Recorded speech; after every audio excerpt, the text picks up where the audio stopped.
સીતારામ બધાઈને। સત્યને કોઈના સાથની કે પ્રામાણિકતાને કોઈના પુરાવાની જરૂર રહેતી નથી। આજે છે સોમવાર અને વિડીયો મળશે તમને મંગળવારે। અને વાગી ગયા છે સાંજના 8। બાને જમાડીને સુવડાવી દીધા છે અને હવે મને થોડીક શાંતિ થઈ છે। અત્યારે બેઠી છું રસોઈ બસોઈને બધું કામ કમ્પ્લીટ કરીને, તો વિચાર્યું કે ચાલ થોડોક એકાદો સુવિચાર બનાવી લઉં। જે માણસ સત્યની સાથે ચાલે છે, જે ખુદ જે છે એ સત્યવાદી છે અને એ પ્રામાણિક છે, તો સત્યને કોઈના સાથની જરૂર નથી અને પ્રામાણિકતાને કોઈના પુરાવાની જરૂર નથી।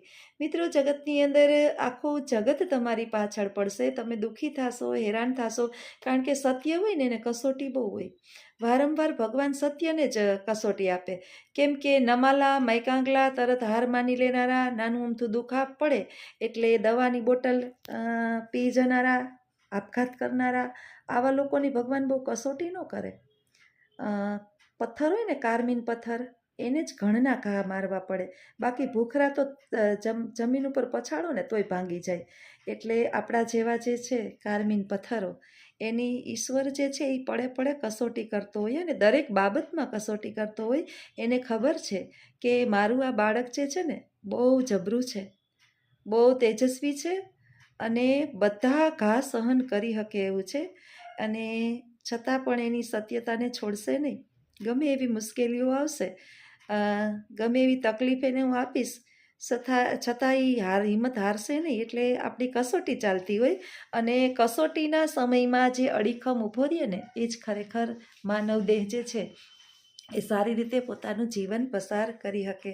બાકી તો આપણે જાણીએ છીએ કે દીકરી સાસરે ગઈ હોય અને જેવી સાસરાની અંદર નાના મોટી અમુક બાંધછોડ થતી હોય, બે વાસણો હોય ને ઘરની અંદર, બે વાસણો, એને તમે બાજુમાં રાખો ને તો એ જે છે ને એ ભટકાવાનો, એની અંદરથી અવાજ આવતો હોય। તો આપણે પારકે ઘેર જ્યારે સાસરે પરણીને આવીએ ત્યારે આપણને ખબર જ હોય કે જે પરિવારની અંદર આપણે જઈએ છીએ ને ત્યાં આપણું કોઈ છે જ નહીં।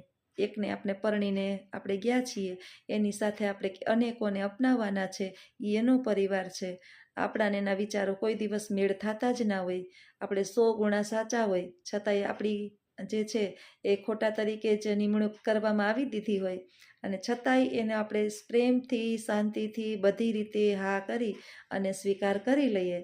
એ જ જે છે એ આપણી સત્યતા છે અને એ જ આપણી સહનશક્તિ છે, અને છતાંય આપણે આમાં પાર ઉતરી જઈએ તો ઈશ્વરે આપણે ખરેખર લોખંડી સ્ત્રી જેવા, અથવા તો લોખંડી પુરુષ જેને કહીએ ને, સરદાર પટેલની ઉપમા જે છે, સરદારને લોખંડી પુરુષની ઉપમા અપાય એવી છે। તો જો આપણે વિચાર ના આવે ગમે એવી પરિસ્થિતિની અંદરથી કે આપણે આત્મહત્યા કરી લેવી છે, કે ઘર છોડીને ભાગી જવું છે, કે રિહામણું કરવું છે, કે આવું કરવું છે, અરે ભાઈ,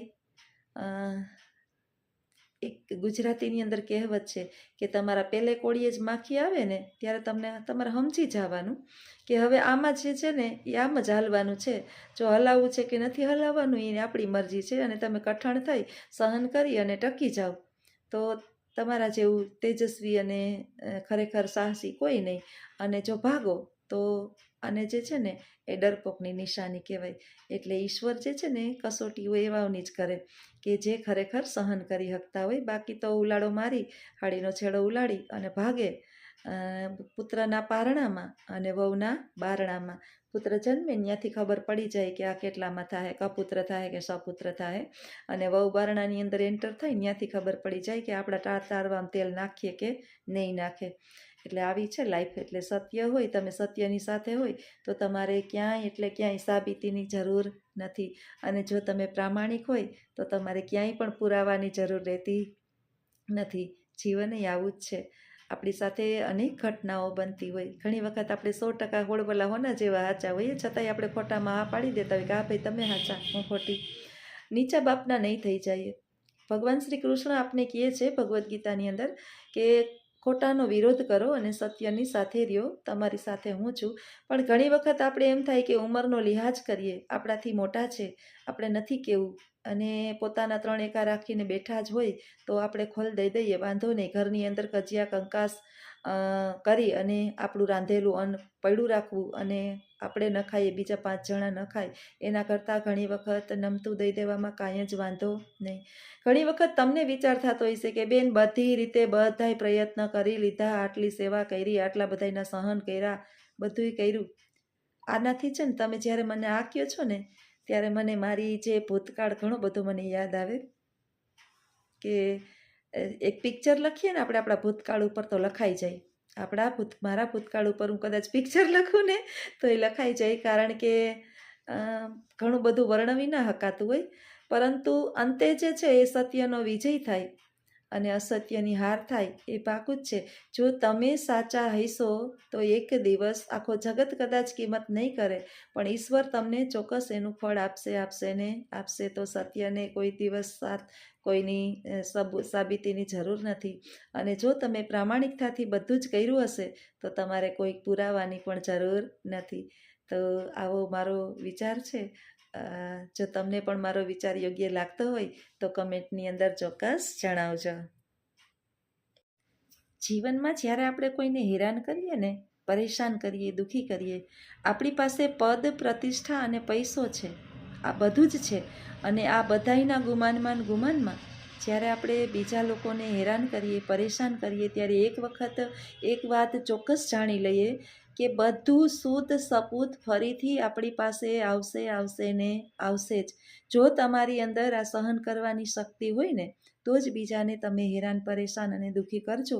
અન્યથા એક દિવસ એવો આવશે કે એ માણસ તો લાચાર થઈ રોય અને ઈશ્વર પાસે 2 હાથ જોડી અને બેસી રહેશે, પરંતુ એ માણસ નબળો છે, એ માણસનો માલિક નહીં. જેની પાસે એ પ્રાર્થના કરે છે ને ત્યારે એ પ્રાર્થનાની અંદર એમ જ કહેતો હશે કે હે ઈશ્વર, મારી એટલી ઓકાદ નથી કે હું આ વ્યક્તિઓને પહોંચી જાઉં, પરંતુ તું તો ખૂબ બળવાન છે, તારે તો 1000 હાથ છે, એ 1000 હાથવાળા તું એને છોડતો નહીં. ત્યારે આ ઈશ્વર એનું સાંભળશે અને તમને 1000 ગુણી સજા મળશે. તો મિત્રો, જગતની અંદર જ્યારે પણ આપણી પાસે પદ આવી જાય, કોઈ સત્તા છે તમારી પાસે અને પ્રતિષ્ઠા છે, તમારી નામના છે, વાવા છે, તમને બધાય માનપાન આપે છે, અને ત્રીજું કે તમારી પાસે પૈસો છે, તો આ પૈસાના ગુમાનની અંદર નબળા માણસને એટલો બધો ના પાડો કે એ પડેલો માણસની મોઢામાંથી બદદુઆ નીકળી જાય અને તમે તમારું જે છે એ ભવિષ્યને ખૂબ દુઃખી જુઓ. આજે મને એક વાત સરસ મજાની કહેવાનું મન થાય છે. જે 11મા ધોરણની અંદર એક સરસ મજાની વાત આવે છે. હું 11મા ધોરણનું ગુજરાતી ભણાવવા જાઉં ને તો આ પાઠ જે છે એ સરસ મજાનો લખેલો છે પાઠ. વાત એક સાપની. એક જે છે એ એક અધિકારી હતો. અધિકારી જે છે એ એવો અધિકારી કે જંગલ ખાતાની અંદર નોકરી કરતો. સર, જો આ કોઈને પર્સનલી લાગુ પડતું નથી, પણ મને આજે એક વાત યાદ આવી એટલે હું તો એક ટોપિક છેડું છું.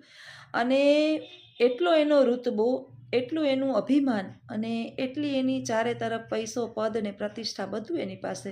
એમાં એક સામાન્ય કઠિયારો જે છે એ સૂકેલા 2 પતિ પત્ની જે છે, કઠિયારા 4-5, પતિ એની પત્ની જે છે એ ઘરે બાળકો સાથે હતી અને 2-4 કઠિયારા જે છે એ પોતાની રસોઈ કરવા માટે સૂકા લાકડા વીણતા હતા. એ સમયમાં પેટ્રોલિંગ માટે થઈ અને આ અધિકારી એની ફોર્સ સાથે નીકળી પડેલો અને એનું ધ્યાન જે છે આ કઠિયારા ઉપર પડ્યું અને પોતાનો જે પદ ને પ્રતિષ્ઠાના નશાની અંદર એણે પેલાને રોક્યો. પેલો બિચારો ડરપોક એટલે ભાગ્યો, ઊભો નહીં, પરંતુ એની પાસે જીપ લઈ ગયો, એને ઊભો રાખી અને પોતાના હાથમાં જે નેત્રું હતું, જેને આપણે ચાબુક કહીએ, એ ચાબુકથી એને માર્યો. એકને માર્યો એટલે એક તો જે છે એ જમીન ઉપર પડી ગયો અને બીજો જે છે એ હાથમાં ન આવ્યો એટલે ભાગી ગયો. હવે જે જમીન ઉપર પડ્યો ને એ એવો તો પડ્યો એક ચાબુક ભેગો કે પડતાની સાથે જ એની માથાની ખોપરી તૂટી ગઈ.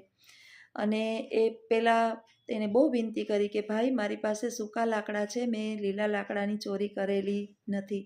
પરંતુ માણસ જ્યારે અભિમાનની અંદર હોય ને ત્યારે એ સાચી કોઈની વાત સાંભળી શકતો નથી. ગુમાનમાં એણે એવો તો પટકો કે એનું માથું ફાટી ગયું અને ત્યાં ને ત્યાં એનું મૃત્યુ થયું. આ વાતની જાણ એની પત્નીને થઈ.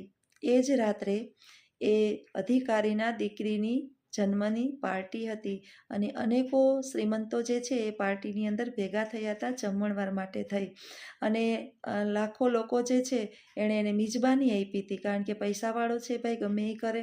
એ સમયે પેલી લાચાર ગરીબ સ્ત્રી પોતાના દુબળા પાતળા ફાટેલા તૂટેલા કપડાવાળા બાળકોને લઈ અને બીજી ગામના ગરીબ સ્ત્રીઓ સાથે એની જગ્યાએ જાય છે જ્યાં એનો બંગલો છે ત્યાં, અને ત્યાં જઈને કહે છે કે અરે એનો આક્રોશ જે છે એ ઉપડી નીકળ્યો છે, કારણ કે એનો ધણી મૃત્યુ પામ્યો છે, બાળકો અનાથ થઈ ગયા છે, પોતે વિધવા થઈ ગઈ છે. હવે આવી હાલતની અંદર કોઈ પણ માણસ કરે તો શું કરે, એટલે એ બદદુઆ આપે છે અને મન પડે ને એવી એના મોઢામાંથી એના હાય નીકળી જાય છે કે ફાટી મુવા, તને મારા ધણીની રહેમ ના આવી, મારા દીકરાને અનાથ કરી નાખ્યા, હવે અમારી છત્રછાયા તે ગુમાવી દીધી, મારા સંતાનોમાંથી એના બાપની છાંયડો તે છીનવી લીધો, અમે તો ગરીબ માણસ તારી ઉપર શું કરી શકીએ, તું તો તારા પૈસાના બળે કેસને દબાવી દઈશ, પણ મારો 1000 હાથવાળો છે ને એક દિવસ એ તને એવી સજા આપશે કે મારા ધણીની પાછળ તો અમે રોવાવાળા છીએ, પરંતુ તું જ્યારે મરીશ ને ત્યારે એકલો રહીશ અને તારી પાછળ કોઈ રોવાવાળા રહેશે નહીં. જેમ તેમ કરી અને એ સ્ત્રી તો જે છે એ પોતાના બાળકોને સાચવી અને ત્યાંથી ભાગી ગઈ. અને તે દિવસથી લઈ અને એ વાતને થઈ ગયા ઘણા વર્ષ. દીકરો જુવાન થયો, દીકરી પણ જુવાન થઈ, ભણવા માટે દીકરાને અમેરિકા મોકલ્યો અને ત્યાં એ સોફ્ટવેર એન્જિનિયર થયો. દીકરીને વેરાવળ સાસરે મોકલી. આ વાત છે, સત્ય ઘટના છે કે જે હોય એ, પણ આજે જે છે મને વાત કહેવાનું મન થયું. 11મા ધોરણની અંદર આ પાઠ આવે છે એક સરસ મજાનો, અને મેં હમણાં જ એને ભણાવ્યો એટલે મને આ સ્ટોરી પાછી ફરીથી તમને કહેવાનું મન થયું. તો એ વાતને વર્ષો વીતી ગયા અને પનોતી આપણે કહીએ ને કે આજે નહીં તો કાલે સજા આપણી પાસે ફરીથી આપને મળે જ છે. પત્ની જે છે એ મૃત્યુ પામી, એને થોડાક સમય થયો, ત્યાં અમેરિકાથી ફોન આવ્યો કે તમારા દીકરાને આંતરડાનું કેન્સર થયેલ છે. એટલે એના માટે થઈ અને અનેકો પૈસા જે છે પોતે ભેગા કરેલા એ બધા જ પૈસા એની દવાની અંદર એણે ખર્ચો કરી નાખ્યો. દીકરીને સાસરે મોકલી, એ ત્યાં સાસરે છે અને એ જ સમયમાં પોતાનો પુત્ર જે છે એ મૃત્યુ પામ્યો, પત્ની મૃત્યુ પામી, પુત્ર મૃત્યુ પામ્યો. હવે દીકરી જે છે એ સાસરે છે, એનું અચાનક જ 6 મહિનાની અંદર એના પતિનું મૃત્યુ થયું, એટલે દીકરી વિધવા થઈ અને એના પતિએ કંઈ વીમો કરાવેલો હશે, એ વીમો એને એક્સિડન્ટ થયું એટલે પાકવાનો હતો, એ દીકરીના નામે મળે એમ હતો. એટલે સાસરાવાળા લૂચા કે દીકરી વહુને મળશે તો વહુ લઈને વહી જશે, એટલે દેરવટુ વારીએ પરંતુ દેર લૂચો, એટલે દીકરીને પરણવું નહોતું, એટલે પોતાના પિતાને ત્યાં પહોંચી જાય. દીકરી જે છે એ વેરાવળ સાસરે હતી, પરંતુ એનો પતિ જે છે એ મૃત્યુ પામ્યો 6 જ મહિનાની અંદર. પતિના નામની પોલિસી કરાવેલ, એટલે દીકરી પોલિસી લઈ, પૈસા લઈ, જે ફંડ આવે એ લઈ અને પોતાના પિતાને ત્યાં વહી જાય એ પહેલાં જ એના સાસરાવાળાએ એને સળગાવી દીધી. અને પોતાની દીકરીના સમાચાર મળતા એના વેવાઈએ ફોન કરેલો, એટલે આ ભાઈ જે છે અધિકારી, હવે તો મોટી ઉંમર થઈ ગઈ છે, પોતે નિવૃત્ત છે, બધું આવક બંધ થઈ ગઈ, પૈસો વપરાઈ ગયો, પુત્ર મૃત્યુ પામ્યો, પત્ની મૃત્યુ પામી, હવે બસ એક છેલ્લી આશા છે કે પોતાની દીકરી જે છે એ સાજી રહી જાય. એટલે ટ્રેનમાં અમદાવાદથી પોતે બેસે છે અને એક ગરીબ ભિખારણ જે માગવા આવે છે, કાંઈ પણ વિચાર કર્યા વિના એને 100 રૂપિયા એ આપી દે છે. ત્યારે ટ્રેનની અંદર બેઠેલા બે મારા તમારા જેવા કહે છે કે આવાઓને પૈસા દઈને બગાડાય નહીં. ત્યારે એના મોઢામાંથી એક શબ્દ નીકળી જાય છે અધિકારીની અંદર કે મેં જે છે ને બદદુવા લઈ અને અત્યાર સુધી ભોગવી લીધું છે, કદાચ આની દુવા મને મળી જાય અને મારી દીકરી જે છે એ થોડાક સમય માટે જીવતી રહી જાય તો હું એનું મોઢું જોઈ શકું. અને પોતે જે છે એ બે એના ટ્રેનની સાથે મુસાફરી કરનારને પોતાની મેં જે તમને આગળ સ્ટોરી કીધી ને એ આખી સ્ટોરી એને જણાવે છે. તો મિત્રો, જીવનની અંદર તરત જ ફોન આવે છે કે જલ્દીથી આવો, તમારી દીકરી જે છે એ મૃત્યુ પામી છે. હવે વિચારો કે આપણે આટલું બધું આપણી પદ પ્રતિષ્ઠા અને પૈસા પાછળ પાગલ થઈ અને આટલા બધા કોકના દિલ તોડ્યા, કોકને માર્યા, કોકને હેરાન કર્યા, કોકને પરેશાન કર્યા, કોકને બદદુવા લીધી. જે પરિવારના સુખ સુવિધાને આપવા માટે આપણે બીજાના પરિવારને હેરાન કર્યો, છેલ્લે એ જ પરિવાર આપણી સાથે રહ્યો નહીં અને આપણી પાછળ કોઈ રોવાવાળું ન રહ્યું. તો આ ધન દોલતને આપણે મેળવી અને કરવું શું? અંતે તો એ એકલો જ રહ્યો અને પેલી બેનની જે છે હાઈ લીધી હતી એ બદદુવા એના માટે સાચી પડી કે અંતે તારી પાછળ કોઈ રોવાવાળું રહેશે નહીં. મિત્રો, આવી જ્યારે આપણે વાત સાંભળીએ ને ત્યારે આપણે વિચાર આવે કે જીવનની અંદર હે ભગવાન, જાણતા અજાણતા કંઈક અમારાથી ભૂલો થઈ હશે, અમે પણ કદાચ કંઈક ભૂલો કરી હોય તો અમને એનો પશ્ચાતાપ કરવાનો મોકો આપજે અને એક પણ જીવનની અંદર હવેથી ભૂલ ના થાય એવી સદબુદ્ધિ આપજે. અને જો તમને પણ મારો આ વિચાર ગમ્યો હોય તો કમેન્ટ બોક્સની અંદર ચોક્કસ જણાવજો. વિડીયોને લાઈક કરજો, શેર કરજો અને સબસ્ક્રાઈબ કરજો. આવજો. સીતારામ.